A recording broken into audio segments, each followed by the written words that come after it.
கலை இது மாதிரி ஒரு சிற்பக்கலையை நீங்கள் எங்கேயுமே பார்க்க முடியாது இந்தியாவை தவிர. உலகத்தில் வேறு எங்கேயும் கிடையாது. சிற்பம் அடிச்சிருக்காங்கப்பா. இதெல்லாம் சிங்கிள் ஸ்டோன். இதில் வர்ற கேப்பு, இந்த ஹோலு சிங்கிள் ஸ்டோன்.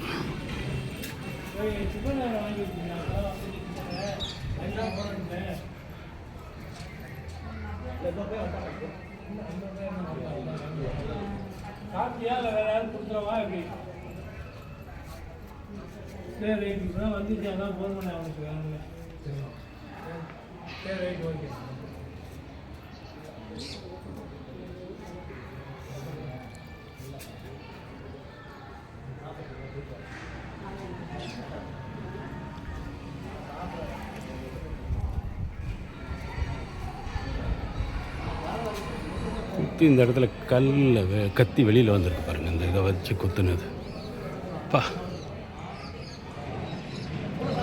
ஆழியா குதிரையான்னு தெரியல. இது குதிரை இல்லை. இந்த வால் ஒரே சிற்பத்தில் எப்படி அடித்தாங்க? வால் உடையாமல் இருக்கு. வால் உடையல. அற்புதமாக அடிச்சிட்டாங்க அப்பா. சிற்பம் மிரட்டி விட்ருக்காங்க. இங்கே பாருங்க, கத்தி குத்துறாரா, குத்தி இந்த பக்கம் கூடி வெளியில் வந்துடுச்சு. அம்மாடி. இதில் இதெல்லாம் சிங்கிள் ஸ்டோனு.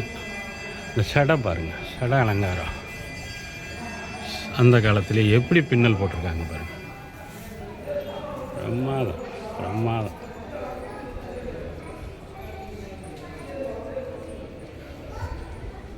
மேலே வரைக்கும் ஒரே ஸ்டோன்.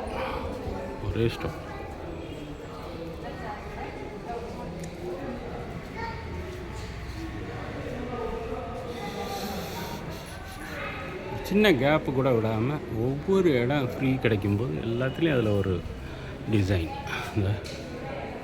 அடிச்சிடுறாங்க. டிசைனர்ஸ்க்கு எங்கேயும் போகணுங்கிற அவசியமே கிடையாது. இது ஷடை.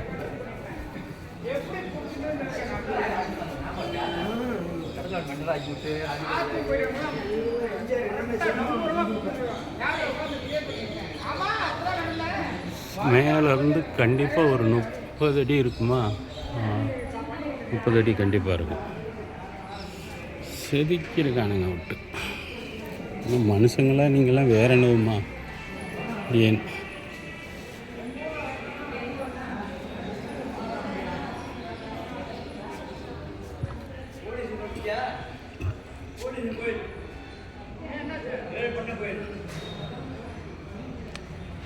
ஒன்றும் பர்ஃபெக்ஷன். என்ன பர்ஃபெக்ஷன்! இதே மாதிரி தான் வாழை வச்சு குத்தி வாள் வெளியில் வந்துடுச்சு. குத்துற அப்பா. இது நான் என்னன்னு சொல்ல. இது சிங்கிள் ஸ்டோன். இது ஃபுல்லாகவே சிங்கிள் ஸ்டோன். இங்கேருந்து அந்த லாஸ்ட் வரைக்குமே ஒரே ஸ்டோனில் தான் அடிச்சிருக்காங்க, மேலேருந்து கீழே வரைக்கும்.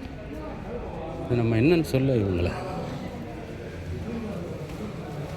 Architecture Marvel.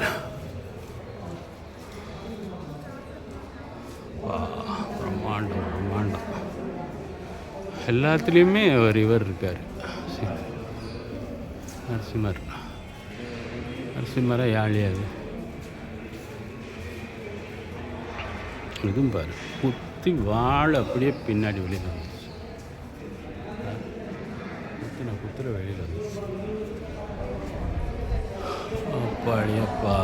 எல்லாம் என்னம்மா அடிச்சிருக்கான் பார். ஒரு பில்லர் கூட சும்மா இல்லை. எல்லாத்துலேயும் ஒரு சாமி அடிச்சு வச்சுருக்காங்க. இவர் ஒரு விஷ்ணு பெருமாள் தான். ஹனுமான், கோதண்ட ராமர் சன்னதி.